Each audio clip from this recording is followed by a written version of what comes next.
네, 오늘은 창세기 3장 9절부터 13절까지 말씀을 공부하겠습니다.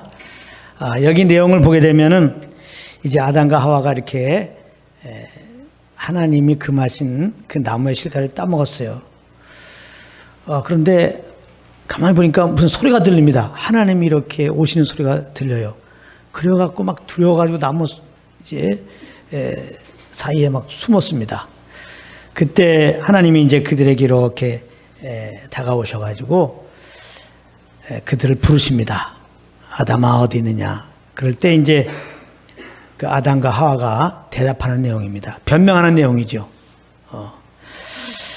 자, 오늘 이 말씀 이제 하나하나 살펴보겠는데, 이제 그래서 9절에 보게 되면은 하나님께서 이제 나무 사이에 숨어 있는 그 아담에게 가까이 오셔서 말씀하십니다. 아담아, 내가 어디 있느냐. 이제 아담아는 없지만은 내가 어디 있느냐 그럽니다. 이때 아담아 어디 있어? 이렇게 했겠습니까? 어디 있느냐? 이렇게 했겠습니까? 그게 아니죠. 내가 어디 있느냐, 아담아. 내가 어디 있느냐. 아담이 놀랄까봐 이렇게 했을 겁니다.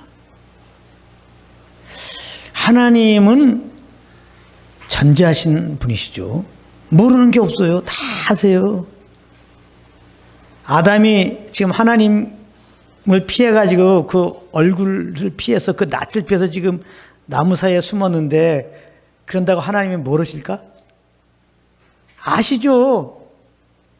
그렇기 때문에 물어볼 필요도 없어요. 그들이 숨어있는 그들에게 탁 나타나서 아담아 이렇게 할 수 있어요. 근데 그러면 아담이 놀라 자빠지죠. 지금 따먹지 말라고 하는 그 나무의 씨를 따먹고 정죄감이 커요 지금. 이거 어떡하나 이거. 두려움 가득입니다. 그래서 지금 이제 숨어있는 그들에게 하나님이 나타나가지고 너 지금 뭐하고 있어? 죄를 범한 주제에. 일로 나와봐. 한번 얘기해보자. 이렇게 했으면은 아담과 하와가 얼마나 그 마음이 놀라고 거의 기절해갖고 이제 죽을지도 몰라요 그냥. 하나님의 본심은 두려움 주고 기절시켜갖고 죽게 하는 분이 아니잖아요. 하나님의 본심은 항상 우리를 살리는 분이에요. 두려움 가운데 있으면은 평안 주기 원하고, 낙심하면은 막 소망 주기 원하고, 죽은 자를 살리기 원해요.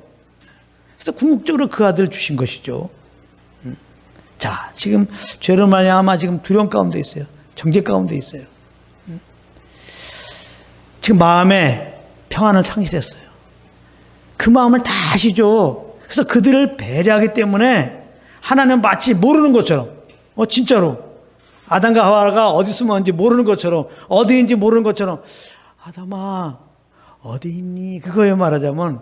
그러니까 이 속에서 하나님이 우리의 마음을 10분 이해하시고 참 그 두려움과 정죄 가운데 있는 그 상태를 아시고 어떻게 하면 그 마음에 평안함을 줄까? 어떻게 하면 안식을 줄까?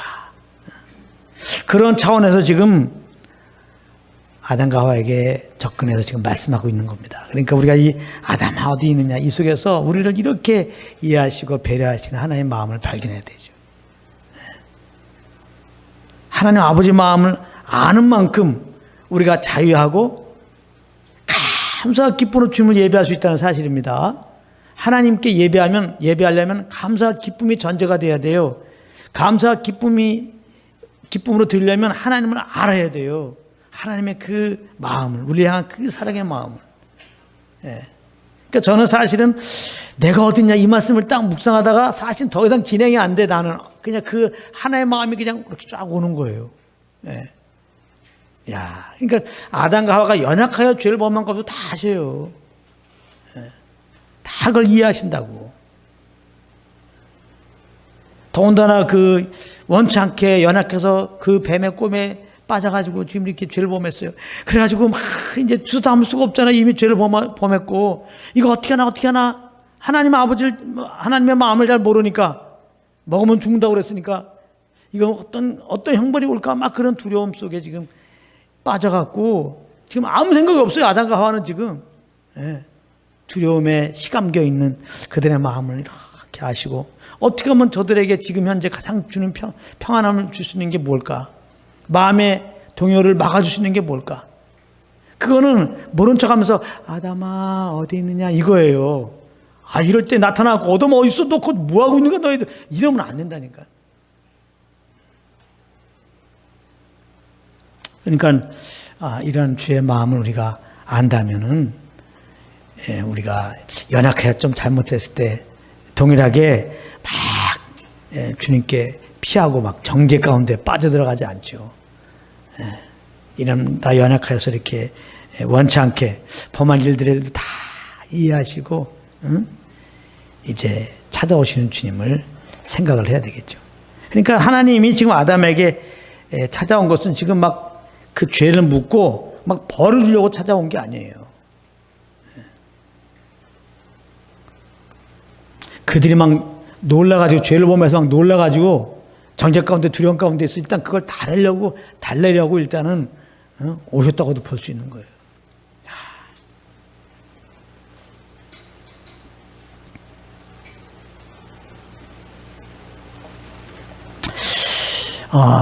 예수님이 하나님의 그 마음을 우리에게 사실 알려주러 오신 분이거든요. 예수님의 그 이 땅에서 사역을 보면서 우리는 하나님의 그 마음을 발견할 수 있는데요. 예수님이 이제 죽으시고 부활하셨어요. 부활하셨을 때 제 아들이 두려워가지고 이렇게 이제 한 곳에 머물러 있었어요. 그때 예수님이 이제 그 가운데 나타나셔가지고 두려워하지 말라. 그러면서 이제 평안함을 얻으라 이렇게 말씀하잖아요.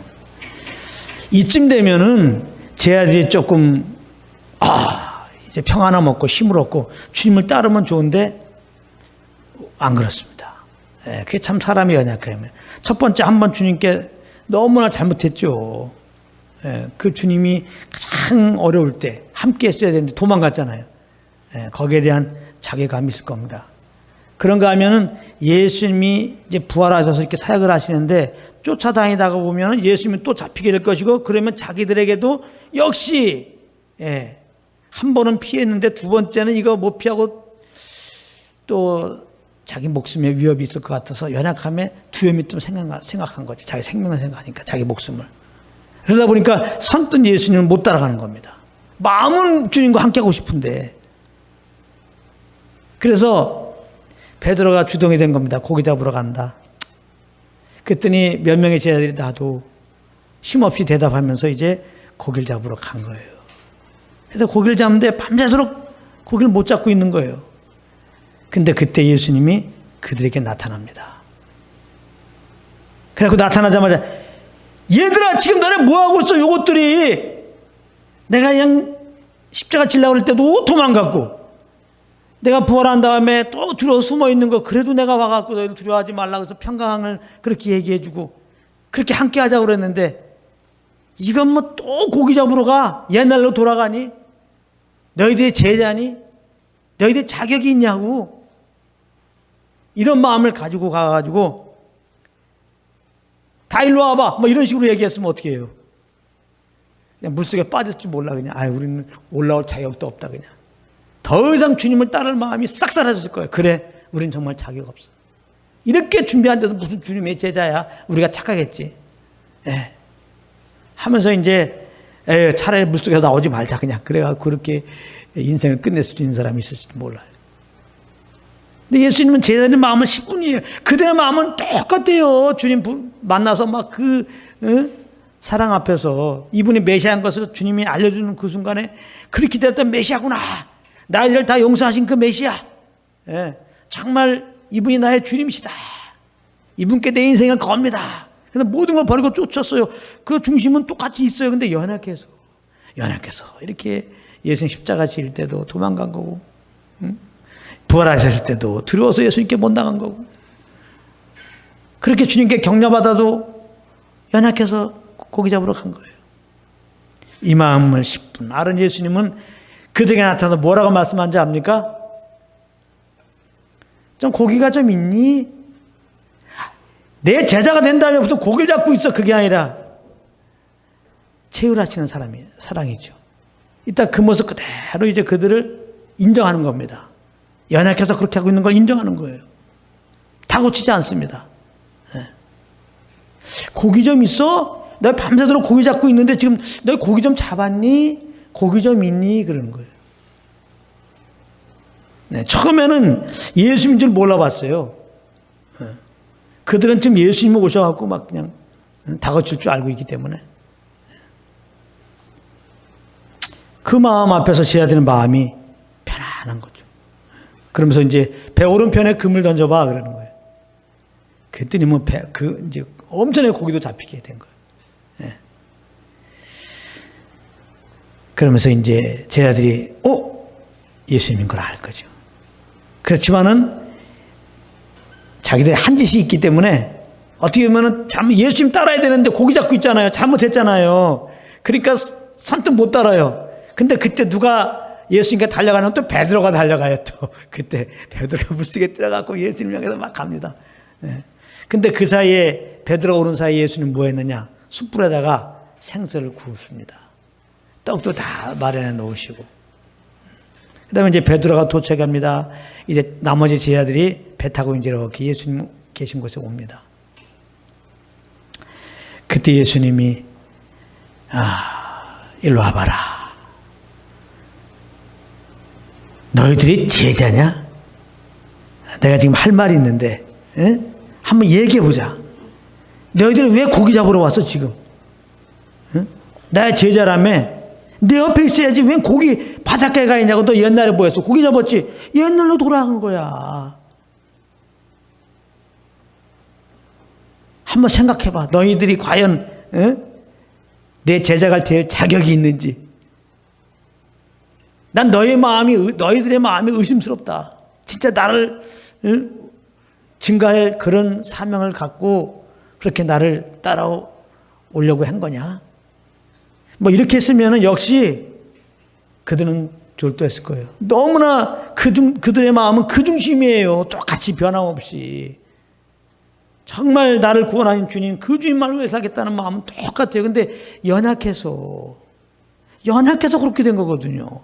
하나님은 우리를 만드신 분이잖아요. 우리가 연약하게 만드셨어요. 그래서 하나님의 사랑을 좀 받으라고. 필요로 하고 받으라고.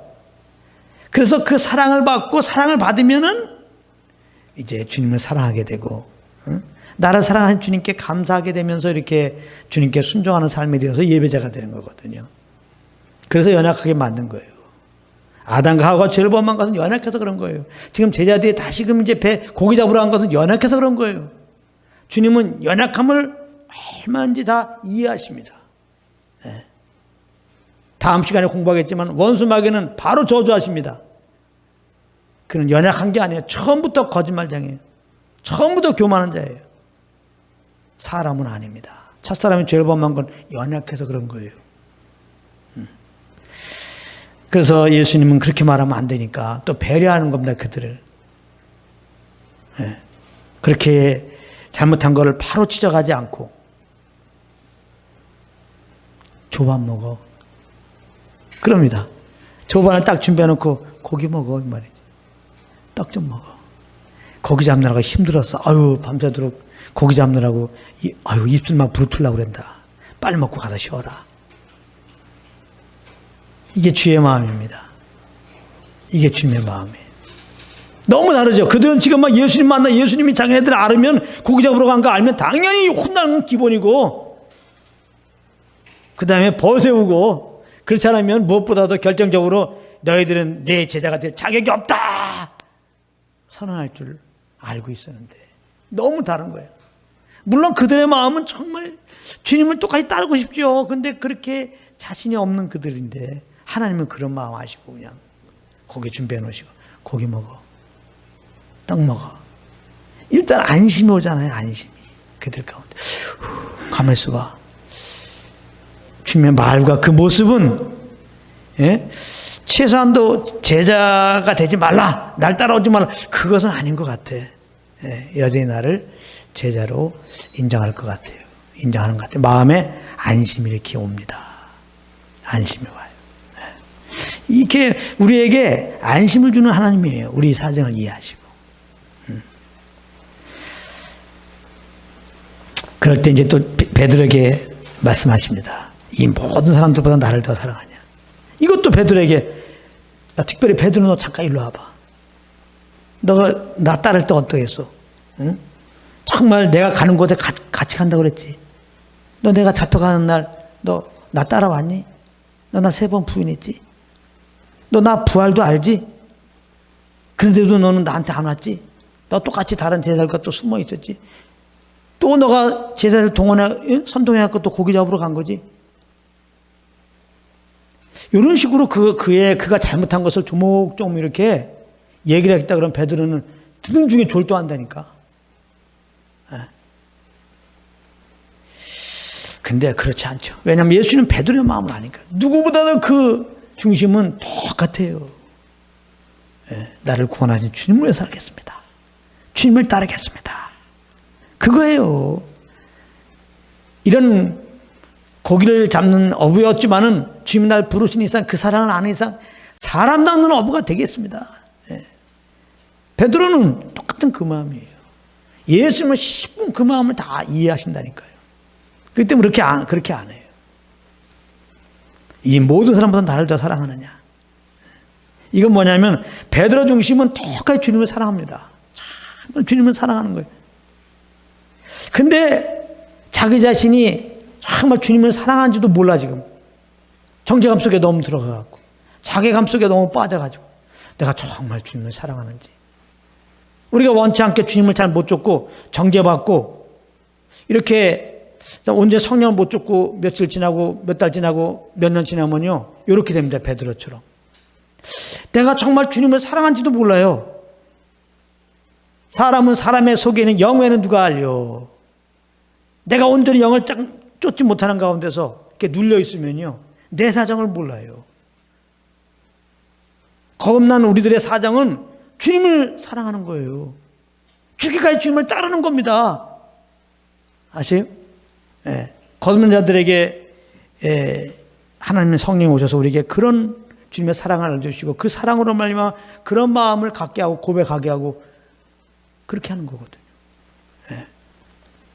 베드로를 보니까 너무 정죄 가운데 있는 거야. 너무 자경에 빠진 거야. 정말 주님 향한 그 속에 어떤 그 마음까지도 지금 뭔지 몰라 막 헷갈려 있어. 베드로가 그냥 멍해 실성한 것 같아. 그래서 베드로의 그 중심을 일으켜 주는 거예요. 이 모든 사람은 나를 더 사랑하느냐. 그 말 듣는 순간 베드로는 내 속에서 대답이 나오죠. 그렇지. 주님이 나를 이렇게 구원하신 그 사랑 안에서 내가 정말 주님을 사랑하면서 정말 주님을 평생도록 따르고자 하는 그런 마음에 헌신이 있었지. 그리고 그 마음이 있었던 게 딱 생각나는 거예요. 그렇지만 그걸 대답을 못 하겠는 거야. 네, 사랑합니다. 그렇게 못하죠. 주님이 아시죠? 이런다고요. 벌써 주님이 아시죠? 그럴 때 예수님은 너무 기뻐 안심이 되는 거야. 너무 눌려가지고 말이지. 나는 쓸데없습니다. 난 주님을 사랑 안 해. 난 주님을 비워. 난 세상을 더 사랑해요. 이렇게 자기 영의 사정과 달리 그렇게 하면 예수님도 곤란해요. 예수님이 이렇게 사람 나는 어부를 택했고 자기 나라를 위하여 이렇게 위할 일꾼으로 세워놨는데 예수님이 아주 그럼 곤란하게 된단 말이에요. 나는 자격 없습니다. 나는 할 수 없습니다. 하고 가면 어떻게 오히려 예수님은 그게 걱정이었다니까. 오히려 야단치기는 지금. 그러니까 지금 이렇게 물어본 거. 이 모든 사람들보다 나를 더 사랑하느냐. 그랬더니 베드로가 그때 좀 깨어나고 내가 참 주님은 사랑하지. 정말 사랑하지. 응? 그러니까 예수님이 마음이 너무 기쁘신 거죠. 또 한번 물어봐. 정말 날 사랑하냐? 그러니까 베드로가 여기 대답은 못해요. 주님 아시죠? 또 한번 물어보는 거야. 또 한번 물어보면 너무 기뻐하고 정말 나를 더 사랑하느냐? 주님 아시죠? 잘 보세요. 주님이 이 베드로의 고백을 딱 듣자마자 뭐라고 그래요? 내 양을 먹여라. 내 양을 치라. 내 양을 치라. 내 양을 먹이라. 하나님의 양을 치고 먹이는 사명을 주셨잖아요. 그렇게 부르셨잖아요. 베드로는 잘못한 다음에 정죄한 가운데 나는 아무 자격 없어. 다시는 내가 주님의 부름 따라 살 수가 없을 거야 라고 생각하고 완전히 그냥 절망 가운데 있는데 그에게 다 찾아오셔갖고 그 중심을 일으켰잖아요. 날 더 사랑하느냐. 그 중심이 다시 일어나는 그 순간 베드로는 이제 다시 중심이 일어났어요. 근데 말을 못해. 죄송해서 너무 잘못한 게 많아갖고 입으로는 이제 못해요. 사랑합니다. 우리가 넘어지기 전에는요 그냥 중심만 갖고 얘기하자. 입만 그냥 사랑합니다. 목숨 드리겠습니다. 근데 중심은 맞아요. 근데 이제 그 중심 따라 못 살고 실패하게 되면 그렇게 돼요. 그렇게 그냥 세게 말을 못해요. 중심은 똑같은데 세게 말을 못해요. 실패했기 때문에. 예. 연약한 나를 발견하면 세게는 못해요. 그러나 세게 안 해도 주님은 다 알아요. 크게 주님만 사랑합니다 그래도 어려움이 있으면 더 날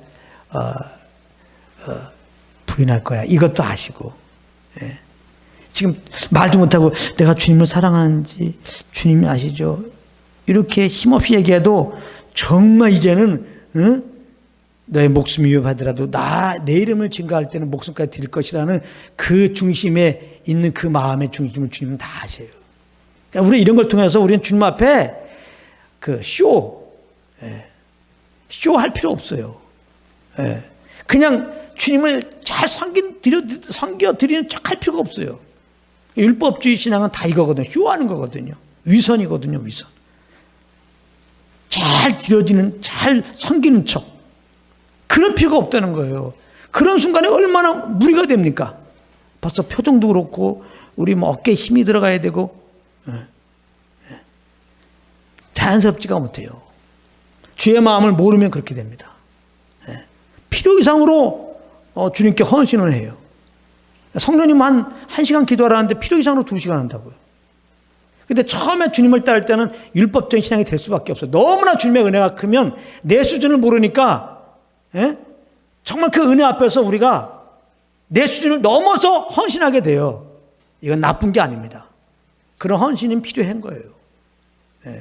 그러나 이제 주님보다 앞선 부분들은 내 의이기 때문에 좀 어려움을 당합니다. 자기 열심히 스스로 넘어지게 되는 거예요. 그때 주님은 변함없이 찾아오신다는 사실이에요. 처음 나를 만나서 이렇게 막 내 심에 지나도록 주님께 헌신할 수밖에 없도록 그렇게 만나주신 주님.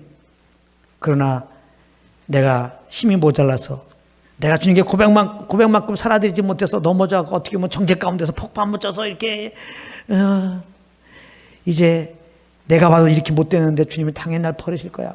그러고 있는 우리에 대해서도 주님은 똑같은 사랑, 똑같은 처음 부를 때의 정도의 그 뜨거운 사랑으로 우리에게 찾아오신다는 거죠.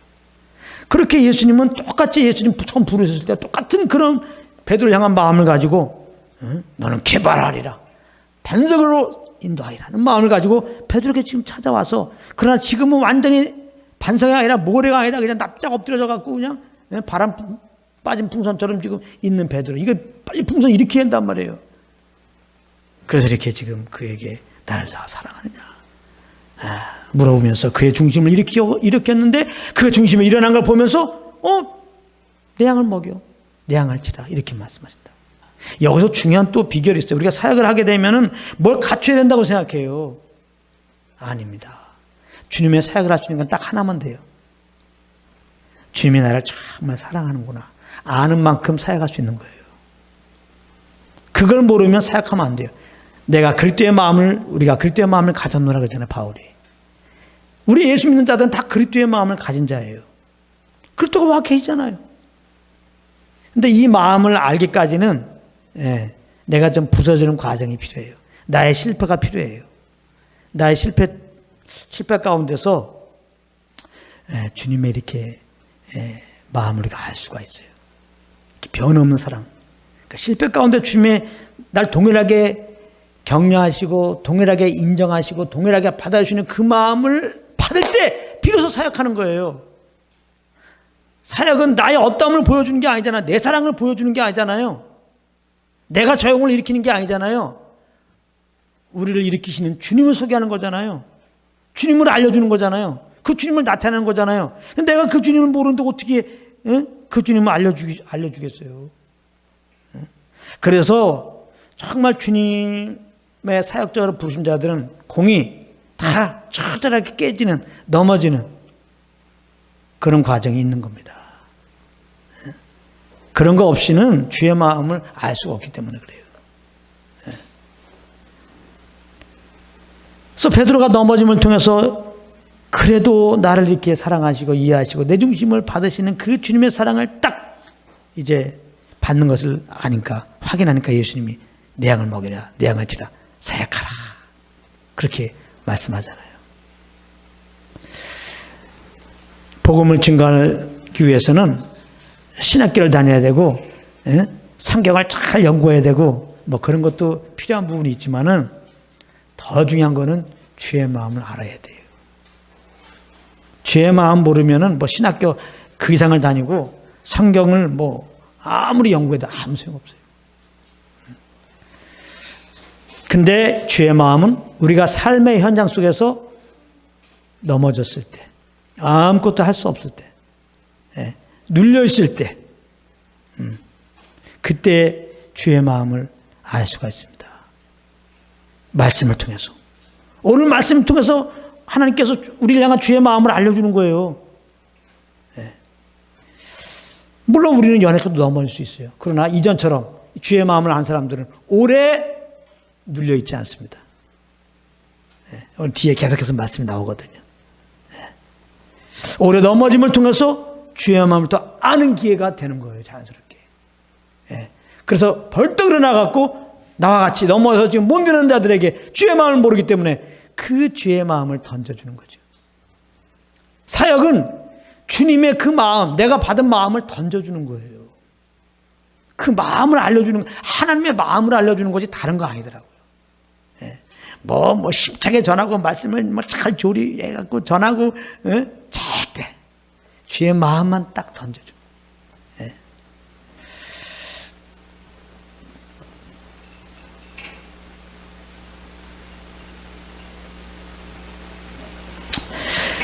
하나님은 우리에게 두려움과 무서움을 주는 분이 절대 아닙니다. 그러니까 잘 아셔야 돼요. 마귀는 두려움과 무서움을 주는 영이에요. 그래서 예수 믿기 전에는 이 영을 쫓았기 때문에 항상 두려움이 있는 거예요. 율법을 얘기하면서 하나님의 말씀을 말하면서 이렇게 살지 못했지? 바로 정죄합니다. 너는 죄인이야. 정죄한다고요. 너는 그 죄로 말미암아 구원도 취소돼. 너는 저주받게 될 거야. 주일날 빠졌지? 조금 있어봐. 저주가 임할 거야. 주일날 빠지면 사업한다고? 조금 있어봐. 그 사업 망할 거야. 제가 왜 이렇게 비유를 드냐면요. 의외로 성도들과 교제해 보면 그런 사람도 있더라고요. 원치 않게 몇 번 이렇게 주일날 빠졌어요. 엄청나게 막 두려움 속에 있는 거예요. 뭔가 이제 하나님이 내 삶 가운데 저주를 내릴 것 같은. 마귀가 주는 겁니다. 얼마나 두려워요. 마귀가 주는 겁니다. 마귀는 두려움의 영이에요. 그래서 사망권에 잡은 자로 하잖아요. 죄를 범하게 한 이 마귀는. 너 죽을래? 그럼 내 말 들어 이런다고요. 그래서 그냥 두려움 속에서 안 죽으려고 죄를 범하는 거예요. 사람들 보세요. 마약 환자들. 그냥 막 끊으라고 그러면 이거 끊으면 막 죽을 것 같아. 막 죽을 것 같아. 그러면서 또 마약 먹는다고요. 마약 안 먹으면 넌 죽여.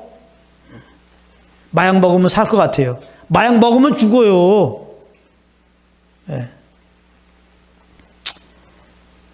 두려움을 준다고 마귀는. 그러니까 마귀가 우리에게 죄를 딱 우리가 죄를 범했어. 근데 죄를 범했는데 갑자기 막 두려움이 와요. 이 죄로 말하면 내가 죽을 것 같아. 이런 두려움이 몰려오면서 구원을 막 취소할 것 같아. 막 지옥 갈 것 같아. 그런 영에 끌려서 여러분들을 회개했다 그러면 그 마귀가 주는 거예요, 그건. 그런 식의 메시지도 맞지 않습니다. 아니에요. 하나님 우리에게 주신 것은 두려운 영이 아니에요. 디모데후서 1장 7절에 하나님 우리에게 주신 건 두려워하는 마음이 아니에요. 여기서 말하면 스피릿을 말하는 거예요. 하나님이 우리에게 주신 것은 두려워하는 영이 아니라고요. 예수님 구원받은 우리들에게는 능력과 사랑과 근신하는 영, 성령을 보내셨는데 성령님은 능력의 영이요, 사랑의 영이요, 근신의 영이라고. 성령님께서는 죄를 지적해 주는 분이에요. 우리가 잘못했을 때 성령이 지적하는 것은 하나님의 사랑 안에서 죄를 자백하게 하는 거예요. 하나님이 날 얼마나 사랑하시는데, 그 알까에 내어서 날 사랑하시는데, 아들 삼아 주셨는데, 내가 이분의 인도함을 따르지 못했구나. 그러므로 이분을 의지해 살아야 되는데 내 힘으로 살았구나. 잘못했습니다. 그 주님의 사랑 앞에 이제 내가 자백하는 거죠.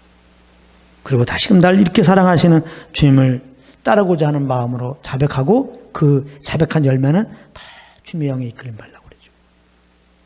마귀가 주는 회개는 잘못해서 이걸로 난 이제 지옥 가야 돼. 난 영원히 멸망당할 수도 있어. 이게 마귀가 주는 이제 회개, 소위 말해서 그래갖고 막 두려움 가운데 막 회개하면 그 열매는 뭐예요? 내 의를 딱 발동했고 이제 내 의를 열심히 살아보려고 한단 말이에요.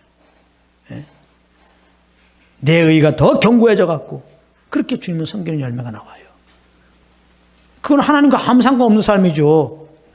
내가 그냥 똑바로 살려고 노력한단 말이에요. 죄를 안 지려고 노력한단 말이에요. 여러분들 그러면 안 돼요. 여러분들이 연약해지는 죄들 있죠. 그거를 안 지려고 노력하지 마세요. 당연히 그 안 지려고 금식 기도도 하지 마시고.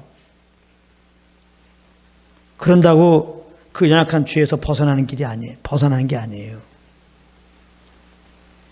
그 죄에서 벗어나는 길은 내가 연약해서 계속 죄를 범하잖아요. 연약하여 죄를 범해도 그것을 다 이해하시고 다 용서하시고 아담에게 찾아온 것처럼, 제자에게 찾아온 것처럼 찾아오시는 주님을 마음을 하세요.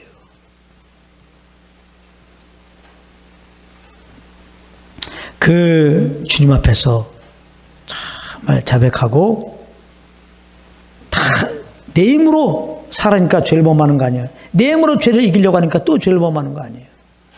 이 넘어짐을 통해서 주님을 의지하지 않으면 나는 또 죄를 범한구나 아시고 더 주님을 의지하시고 더 성령을 쫓아가는 쪽으로 가십시오. 혼자는 힘듭니다. 그래서 교회가 있는 거예요. 청례적을 펴고 주를 깨끗한 마음으로 부른 자들과 함께 하십시오. 그러면 묻어서 갑니다. 묻어서 보호된다고요. 묻어서. 그런 의미의 교회 중심입니다. 교회는 청례적을 피하고 우리의 의의가 있으면 안 돼요. 오직 정말 이 복음 안에서 성령으로 말미암아 그 복음의 십자가의 은혜와 하나님의 사랑을 알고 정말 전함으로 인색함 없이 그 주님의 사랑 때문에, 오늘 특성 사랑 때문에, 그 사랑 때문에 정말 주님을 섬기고 싶은 자들의 무리.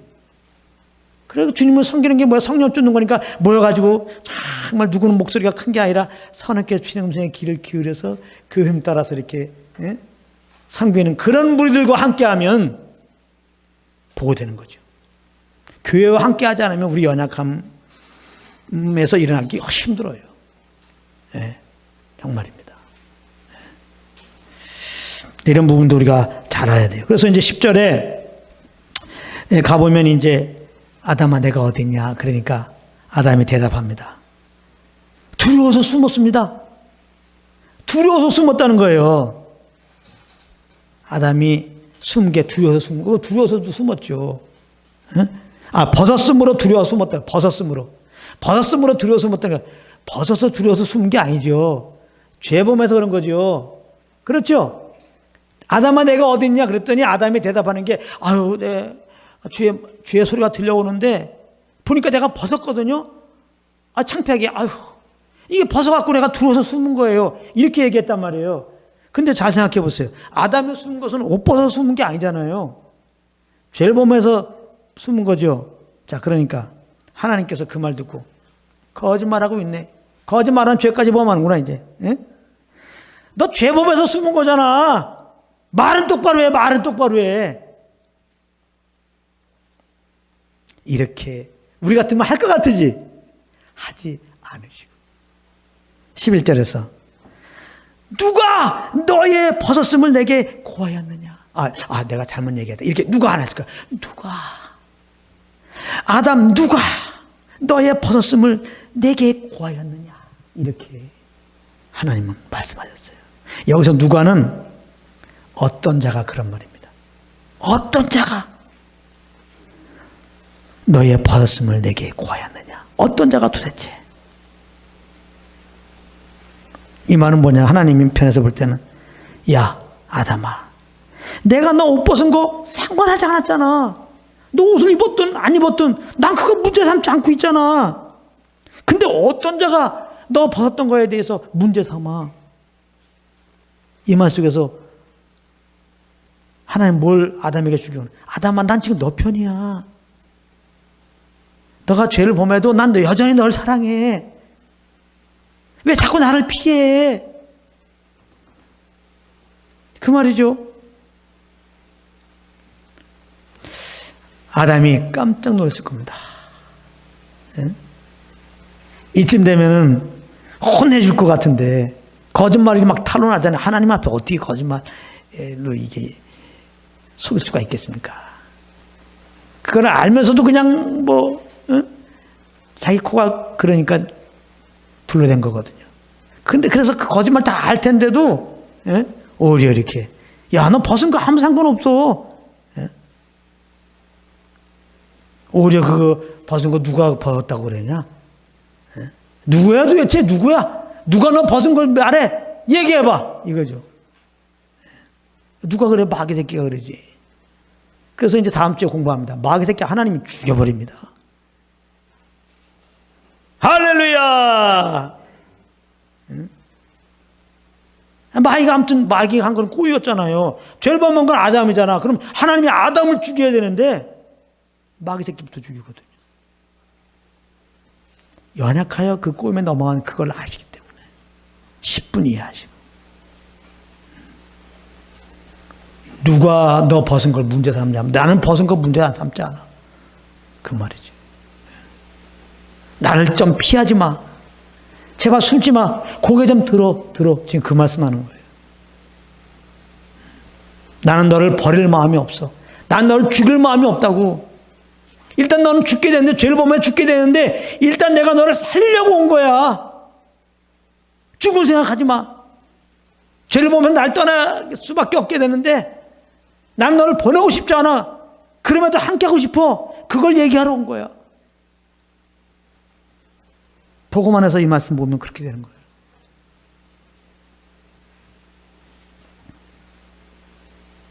우리가 연약하여 넘어지면 마귀의 참소를 딱 받습니다. 그게 또 우리 연약함이에요. 연약한 주제에 정죄받지 말라 그래도 정죄를 받습니다. 그런 마음에 상실감이 와요. 내가 또 잘못했구나. 그러면서 이제 마귀가 주는 것보다도 내 스스로가 정죄 속에 빠지는 거예요. 내가 왜 이랬지? 정죄감이 오면 뭘 합니까? 후회를 해요. 여러분들도 가까다가 잘못한 거에 대해서 돌이키면서 후회 많이 하는 사람 있을 거예요. 아직까지도 후회하는 사람 있을 거예요. 오늘 이제 더 이상 후회는 완전히 청산되기 바랍니다. 이제 이게 다 정죄가 있어서 후회하는 거예요. 정죄가 완전히 안 씻겨진 거예요.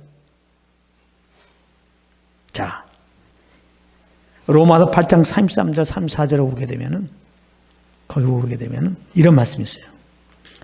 누가 능히 하나님의 택하신 자들을 송사하리요? 어렵다 하시니 하나님이시니 누가 정죄하리요? 좀 똑같은 말이죠. 아담에게 말하는 것처럼. 누가, 어떤 자가, 죽으실 뿐 아니라 다시 살아나시는 예수 그리스도시니 그나 하나님 편에 계신 자의 우리를 위하여 간구하신 자시니라. 예수 그리스도 통하여 내 자녀를 만든 너희들을 어떤 자가 지금 송사하고 있냐 말이에요. 어떤 자가 죄에 있다고 그러면서 어떤 자가 그 죄로 말해 너는 심판받을 거라고 그러고 저주받을 거라고 그러냐 이 말이에요. 나는 너 잘못한 거 그렇게 나는 신경 안 써. 어떻게 보면 이 말입니다. 이 말은요, 하나님의 은혜로 구원받은 우리들은 좀 잘못했다고 그 잘못으로 말미암아 구원이 시되고 지옥 가는 일이 없어요. 정죄의 반대는 의롭다함입니다. 무죄선언이요. 죄 없다. 한 번 하나님 하셨으면 영원히 죄 없다고 하세요. 정죄는 뭐냐? 나는 죄가 있어. 그러므로 이 죄로 말미암아 나는 심판받아야 돼. 난 지옥 가야 돼. 이게 지금 정죄거든요. 그리스도 아는 자에게는 결코 정죄함이 없어요. 근데 죄를 범하면 원수마귀가 정죄하고 우리 자신이 정죄 속에 들어간단 말이에요. 나는 주님의 자녀가 될 자격이 없어. 이렇게 된다고. 뭔가 하나님 날 저주할 거야. 이렇게 되는 거예요. 그때 하나님이 말씀하신단 말이에요. 어떤 자가 널 정죄해? 난 너 아담에게 벗은 거 상관하지 않아. 하나님 우리에게 너 잘못한 거 그렇게 나는 상관하지 않아. 나는 지금 상관하는 게 너무 정죄 빠져갖고 지금 내 마음 모르고 자꾸 날 떠나려고 하는 게 문제다 지금. 너 스스로 너의 삶을 포기하려고 하는 게 문제다 지금. 그 말이죠.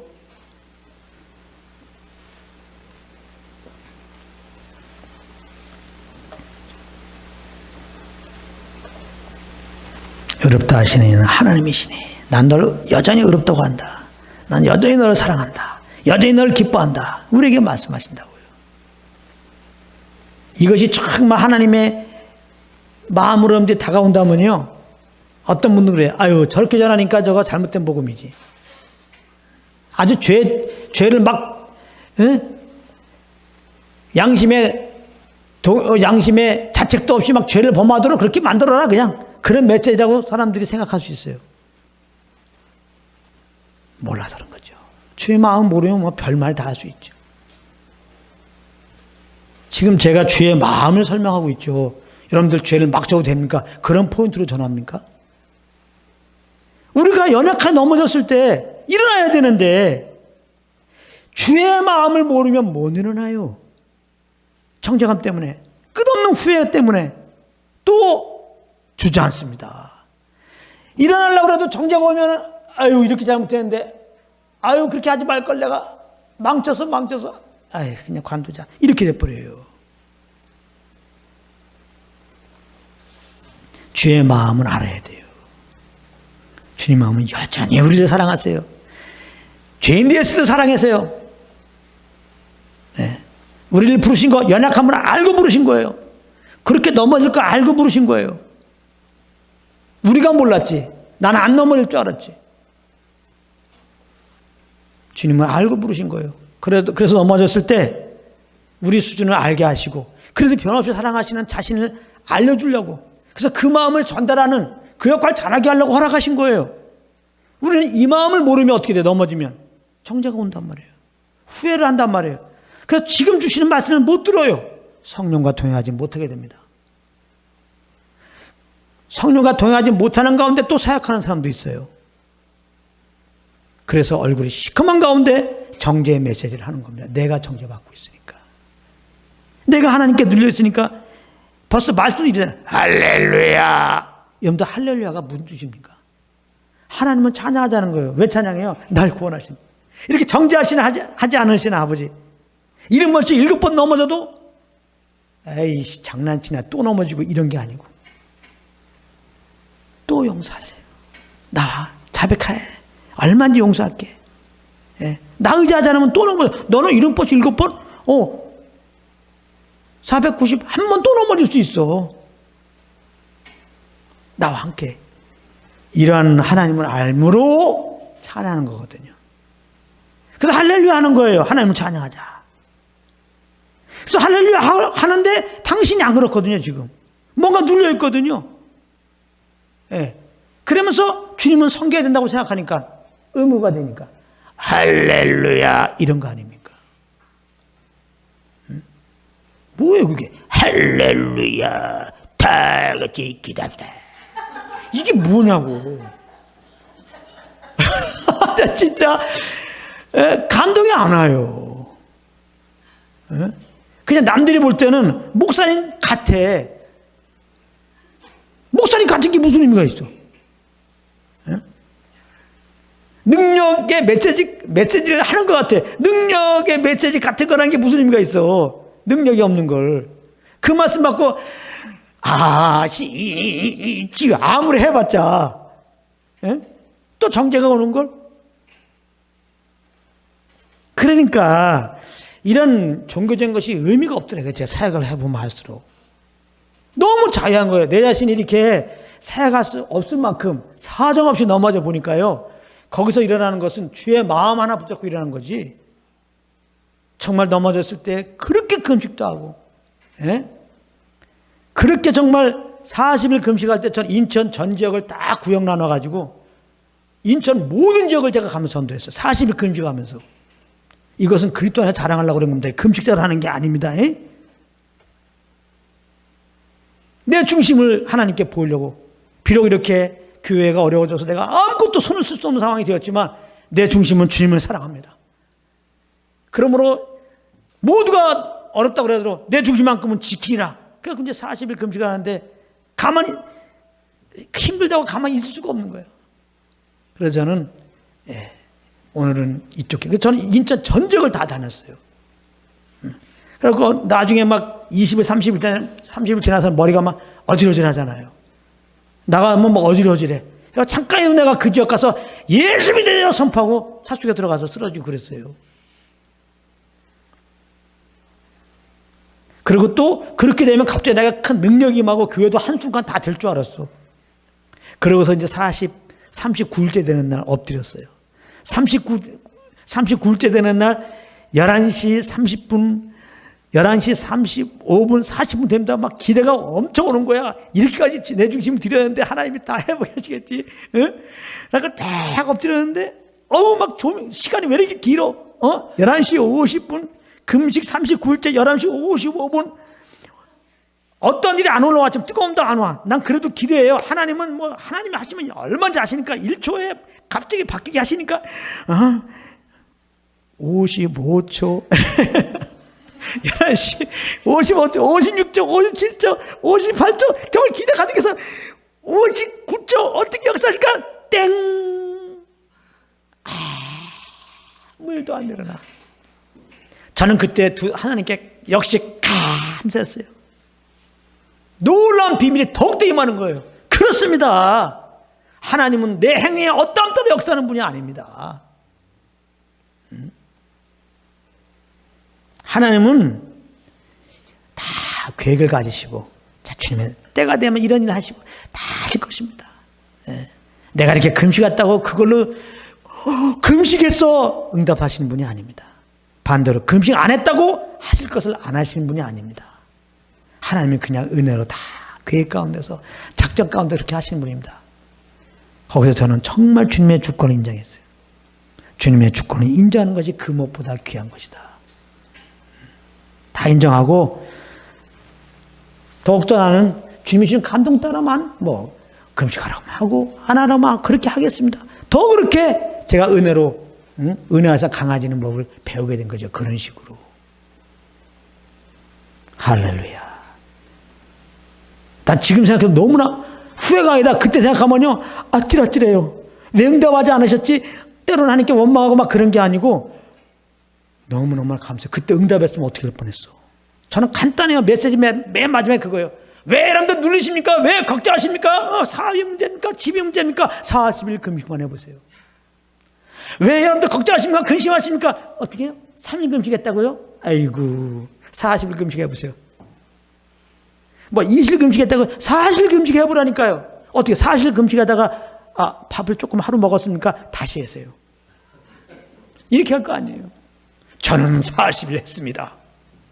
여러분들 나오세요. 기도 받으시기 나오시기 바랍니다. 이렇게 한다. 여러분, 이렇게 하면 사람들이 몰려온다니까. 이렇게 하면 몰려와요. 그렇게 사람들 모으기도 해요. 근데 그건 아니에요. 그건 아니라고.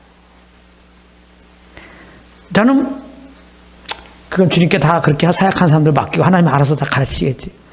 아무튼 저는 사실 기도해도 응답이 지금도 없어요. 그 기도한 지 20년이 지났는데 지금도 응답이 없어요. 난 그래서 매일매일 감사해. 응답이 없는 걸 대해서. 응답이 없으므로 내 의를 발동해서 뭘 안 하려고 그래요. 내가 이렇게도 응답 받으려고 하네. 20년 동안 응답이 안 왔기 때문에 더. 예. 더 주님의 주권 인정하고 다 알아서 하신다. 필요해서 다 이런 상황도 허락하신 거고 필요할 때 다 열어주신다. 다 모든 걸 맡기고 나는 그저 지금 그러면서도 나에게 말씀하시는 그저 주님의 감동 따라만 살겠습니다 하고 가는 거예요. 그래서 나는 더욱더 계획을 못하는 거예요. 내 계획으로 하자면 20년 전에 기도했던 그 기도 응답돼야 돼요. 그래야 내가 계획을 계속 짜고 가는데 이 계획이 지금 응답이 안 되기 때문에 어차피 해도 의미도 없어. 나는 그러니까 아예 안 하고 그냥 주님께 맡기고 그냥 주님만 따라가려고. 그래서 모든 걸 맡기고 주님만 따라가려고 그러면 여기 나오세요. 그렇지 않으면 빨리 짐 싸들고 딴 교회 가시라고. 아시겠어요? 그러니까 목회할 때 이렇게 자유할 수 없어요. 전 자유해요. 뭐 이렇게 계획이 없으니까요. 정말 주님만 시킨 대로만 할 뿐이에요. 뭐 목회뿐만 아니에요. 가정에서도 마찬가지예요. 아니 내 삶 자체가 마찬가지예요. 이렇게 하나님이 알려준 대로 다 맡기고 그냥 주님이 주신 대로만 살겠습니다. 그랬더니 내 심령만큼은 시온의 대로가 늘 열려 있더라고요. 내가 그렇게 해서 그런 게 아니라 이미 예수님이 하나님과 우리 사이에 맡긴 다음에 여시고 하늘문을 열어놓으셨어요. 시온의 대로가 되셨다고요. 우리 심령이 항상 시온의 대로가 돼. 항상 시온의 대로가 열려가지고 그냥 말하자면 수도꼭지 열어놓은 거라고요. 그래서 지금 수돗물 주는 그 공급처에서 그냥 물 주는 대로 우리가 받을 수밖에 없어요. 근데 못 받아. 자꾸 우리의 의가 나타나서 내 계획이 나타나서 예수님이 다 제거해놓고 그런 상태로 만들어놓는데 자꾸 우리가 그냥 수도꼭지 막고 있어. 그냥 손으로 막으면 찌끈찌끈 나오잖아요. 그걸로. 그래서 은혜 받았다 그러고 사랑 안 한다는 거야. 그게 무슨 내용인가 그랬더니 내가 지금 직장 됐다고. 사랑받았다는 거야. 오늘 병고 저것도 사랑받았다고 이러고 있어요. 그거 위태하죠. 직장 떨어지면 또 어떻게 할 거야. 하나님은 날 버렸나 봐요. 그러고 나온단 말이에요. 진짜 그냥 그 물을 가감없이 그냥 먹으면 먹은 게 또 문제지. 이 땅에서 오직 주님 한 분만 감사가 돼요. 세상 소망 사라져 가도 하늘의 소망만 가져요. 할렐루야. 아멘, 아멘. 주님은 결코 우리를 정죄하지 아니하시고 잘못한 거 자백하고 다시 일어나서 함께 가자고 말씀하십니다. 여러분 요한복음 8장에 보게 되면 가늠하다 붙잡히는 여인이 있어요. 그 여인에게 예수님이 뭐라고 합니까? 요한복음 8장 10절 11절에 보면 여자여 너를 고소한 그들이 어디냐 너를 정죄한 자가 없느냐 대답하되 주여 없나이다. 예수께서 가라사대 나도 너를 정죄하지 않으니. 예수님 우리가 정죄받아야 할 죄를 짊어지고 대신 정죄받으셨어요. 십자가로 처리하시고 4일 만에 부활하였다고요. 그리고 성령으로 임하셔서 우리에게 지금 복음을 들려주고 계세요. 그리고 회개하고 예수 믿는 자들마다 구원을 주십니다. 그리고 구원받은 자들마다 이렇게 잘못했을 때 정죄하는 게 아니라 나와 함께 가자. 잘못했다고 해. 나와 함께 하자. 잘못했지? 또 함께 하자. 그렇게 말씀하신단 말이에요. 결정적으로 예수님이 여자에게 이런 말합니다. 나도 너를 정죄하지 않으면 다시는 죄를 범치 말라. 이게 굉장히 중요한. 여러분 이 여인이 다시는 죄를 범고 싶어요? 안 하고 싶어요? 간음하고 싶어요? 안 해요? 간음하다가 죽을 뻔했잖아. 예수님이 살려줬잖아. 다시 죄를 범하지 말라고 그랬을 때 그 말씀을 아멘으로 받고 다시 죄를 범하지 않으려고 했겠죠? 그렇죠? 자 그러면은 이 여인이 다시 죄를 범하지 않으려는 마음 따라서 살려고 그럴 때 다시 죄를 범하지 않았다, 죄를 범했다. 죄를 범할 수밖에 없죠. 그 마음과 상관없이 연약하기 때문에 죄를 범한단 말이에요. 그러면 이 여인이 그 마음 따라 살지 못한 연약한 육신이 있어서 다시 죄를 범할 걸 아신다면은 예수님이 다시는 죄를 범치 말라. 이 말은 뭐예요? 이거 엄청난 정죄 속에 들어가라는 얘기잖아요. 예수님은 정죄하지 않는 분이니까. 이 말은 다시는 죄를 범치 말라는 건 진짜 너 가서 죄를 범치 않도록 노력을 해. 이 말이 아니에요. 다시 죄를 범치 말라 이 말은 뭐냐면 너는 이제 아무리 마음을 굳게 먹어서 죄를 범하지 않으려고 해도 죄를 범할 수밖에 없어. 그러니까 다시 죄를 범치 말란 말은 다시 이제 나와 함께 하자. 이제는 나와 함께 하자 이 말이에요. 이제는 나를 따라오라.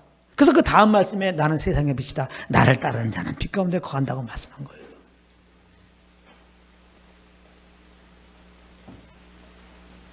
우리 믿는 자들은 자복한 다음에 자복의 열매가 뭐예요? 나와 함께 하시는 성령님을 쫓아가는 거예요. 그러면 돼요. 우리가 성령님과 함께 하지 않았기 때문에 넘어진 거예요. 넘어진 거 성령님이 알려주면 자백하고 다시 성령을 쫓아가면 돼요. 그러면 연약한 죄에서도 일어나요. 세상에 그 욕심에서 끊어지는 삶이 돼요. 자연스럽게. 성령을 행할 때 육체의 율법 요구를 유일하게 이룬다는 사실입니다. 그래서 이제 이런 마음을 가지고 11절에서 예수님은 이렇게 말씀한 거예요. 내가 너더러 먹지 말라 명한 그 나무의 실과를 내가 먹었느냐. 본격적으로 아담에게 내가 먹지 말란 나무 실과 내가 먹었냐? 먹었지? 죄를 드러내갖고 아주 정죄 속에 쏙 들어가갖고 다시는 주님께 못 나오도록 할 마음으로 한 게 아니에요. 내가 너더러 먹지 말라 명한 그 나무의 실과를 내가 먹었느냐. 회개하라 이 말이에요. 회개하면 내가 만나준다. 그럼 나와 함께 하면 돼. 나와 함께 하자니까 너 죄를 범한 거야. 내 말 들으면 돼. 내 말 듣지 않고 마귀 말 들어서 그런 거야. 내 말 들으면 돼 이제부터. 그 마음이죠. 그러니까 아담 편에서는 잘못했습니다. 이 말 듣고 제가 따먹었습니다. 이렇게 하면 되는데 아담은 그렇게 안 하죠. 그렇게 안 하고 따먹었냐 그랬더니 아니 하나님께서 주신 여자가 따먹으라 그거 주워갖고 나 따먹었는데 안타까운 고백이죠. 하와야 너 내가 먹지 말란 설가지를 따먹었느냐? 아 그거요 뱀이 유혹을 해갖고 내가 따먹었거든요. 참 안타까운 사실인데요. 이게 죄를 범한 인생들의 한계입니다. 내가 잘못했을 때 내가 잘못했습니다. 정직하게 인정을 못해요. 남 탓을 합니다. 남 탓을 해요. 지금 아담과 하와가 남 탓하잖아. 이것은 진정으로 자기 죄를 인정하지 않고 있는 거예요. 여기서 우리가 뭘 발견할 수 있냐? 우리는 이게 연약하면 잘못해놓고 내가 정말 잘못했는지도 몰라. 잘해야 남에게 이유를 돌려. 그래서 정말 하나님 앞에 거룩한 하나님 앞에 정말 내가 죄인입니다. 내가 정말 또한 잘못했습니다. 라고 깨닫고 예수를 믿고 깨닫고 다시 한번 주님의 영에 이끌림받는 자리에 가게 된 것은 전적인 하나님의 은혜가 있어야 돼요. 그러므로 우리가 내가 주인 되어 생각하고 회개하고 예수 믿었다면 하나님의 놀라운 은혜를 이미 받은 자예요. 그래서 내가 회개하고 예수 믿은 거예요. 은혜 안에서 강하라고 그러잖아요. 내가 잘못했을 때 정말 그 죄를 정말 인정하면서 그러나 예수의 편에 다 내 죄를 이제 용서하시고 나를 이끄시는 주님의 다시 이끌림을 받을 수 있는 거 하나님 놀라운 은혜입니다. 네. 은혜 아래 있지 않으면 내 의 가운데 있지 않으면 절대 이렇게 안 돼요. 예수 믿지 않는 사람 절대 회개하지 않잖아요. 예수 믿어도 아직까지 내 의가 있으면요. 오늘 이 말씀 절대 못 받습니다. 자매 하나님 정죄하지 않습니다. 잘못했으면 잘못했다고 그러면 다 용서하였으니까 이제 다시 성령을 줘서 담대히 성령 인도함 따라 기도하고 찬양하고 하십시오. 내 의가 아직 남아있으면 그렇게 안 됩니다. 계속 정죄 가운데 있습니다. 하나님의 은혜가 와야 돼요. 오늘 이 말씀들 가운데 예수 안 믿는 자들은 하나님의 은혜 빛이 있어서 내가 정말 내 죄가 주인 되어 산 것이 정말 잘못된 거 이게 죄인 걸 깨닫는 은혜.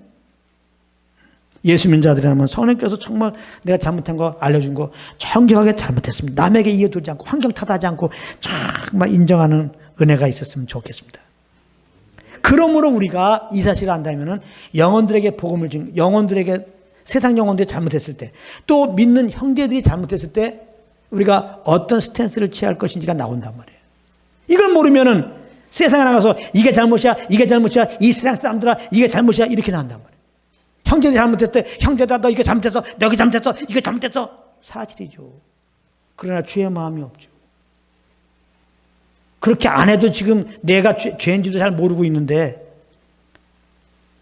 그렇게 정죄하든 얘기하면 들어오겠습니까? 절대 안 들어온다니까. 그걸 아시는 하나님도 이렇게 아담에게, 제자들에게, 그 여인에게 이렇게 정죄 받을까 봐 조심스럽게 대했는데 우리가 심판자가 돼갖고 죄를 지적한다고요? 맞는 게 아닙니다. 진정으로 예수 믿지 않은 사람들이 회개하고 예수 믿기 위해서는, 형제들이 잘못된 게 돌아오기 위해서는 그래서 기도를 해야 돼요. 죄인 걸 알게 하소서. 하나님 앞에 회개하고 예수 믿게 하시고 하나님께 자복하고 자백하고 성령 쫓게 하소서. 기도를 해야 한다고. 기도보다 우선되는 게 없어요. 영혼들을 변화시키는 거는. 절대 우리가 올바른 얘기해서 영혼들이 안 돌아오는 거예요. 그 영혼이 정말 잘못됐고 잘못된 데 돌이키고 예수 믿고 성령을 쫓아 살 수 있도록 주님께 맡길 때, 맡겨드릴 때 주님의 터치가 이 마음으로 비로소 영혼들이 그 주님의 영으로 변화되는 겁니다. 저 이스라엘 백성들 한번 잠깐 대표적으로 생각해 보죠. 얼마나 강팍한지 몰라요. 오직 하면 예수님에서 아이고 강팍하다. 그래서 지금도요, 예수님이 메시아가 이스라엘에서 나왔는데 저들에게 지금 믿는 비율이 1%도 안 돼요. 예수 믿는 자들이 굉장히 강팍합니다. 예수님 때문에 먹고 사는 거 어떻게 보면은 그죠? 성지순례단 때문에 안 믿어요. 절대로 안 믿어요. 근데요, 스가랴 12장 10절에 보면 이런 말씀이 있어요. 스가랴 12장 10절. 내가 다윗의 집과 예루살렘 거민에게 이스라엘에게 말하는 거예요. 은총과 강구하는 심령을 부어주리니 그들이 찌른 바 그를 바라보고 그를 위하여 애통하기를 독자를 위하여 애통하듯 하며 그를 위하여 통곡하기를 장자를 위하여 통곡하듯 하리라. 이게 무슨 말입니까? 은총과 강구하는 심령을 부어주리니, 하나님이 저렇게 강팍해도 분명히 성경에 보게 되면 온 이스라엘이 구원되리라 말씀하셨어요. 하나님이 이스라엘 가운데 택한 자들을 반드시 때가 되면 다 구원하신다고 그랬어요. 우리가 볼 때는 2000년 지나도 저들이 강팍해서 믿을 생각이 없는데, 저들이 돌아와야 주님 오신다고 그랬거든요. 그럼 주님 오실 날이 한참 남았네. 저 이스라엘 백성들이 변화되어갖고 이 주님 오심을 찬양해야 주님 오신다고 그랬거든요. 그런 게 아니에요. 오늘 봐요. 갑자기 하나님께서 한마디로 회개형을 이스라엘 가운데 딱 부어주니까 저 이스라엘 백성들이 갑자기 회개형이 임하니까 막 그들이 찌른 예수는 이단자라고 생각한 거 아니에요. 아니었구나. 그분이 우리가 찌른 예수가 이단자가 아니라 하나님의 진짜 아들이네. 그런데 죄 없는 그분인데 죽은 거는 우리 죄 때문에 그러네. 오순절날 어찌할꼬 성령으로 회개한 그들같이 어찌할꼬 그냥 통곡하면서 말이지, 장자 이런 슬픔으로 통곡하듯이 그냥 하면서 그냥 잘못했습니다. 예수님이 주인이십니다. 그렇게 회개하면서 주께 돌아온 일들이 있을 거라는 거예요. 하나님이 회개 은혜를 주셔야 돼. 그래서 우리가 구할 건 뭐냐? 내 자신이 하나님께 구할 것 중에 하나가 뭐냐? 통해자복하는 심령을 구하세요. 우리 힘으로 안 돼요. 우리 안에 계신 성령님은 통해자복하는 영이에요. 이 성령님은 정말 진실로 주님께 자백하도록 하시는 분이에요. 항상 성령의 인도함 받기 원합니다. 이 말이나 통해자복하는 자가 되게 하소서 이 말이냐. 내가 성령 온전히 이끌림 받았다는 증거는 뭐냐? 내가 원칙하게 잘못했을 때 바로 성령이 그걸 알려주면 바로 정직하게 납작 엎드려서 잘못했습니다. 정직하게 주님 앞에서 인정하는 심령, 통해자복하는 심령입니다.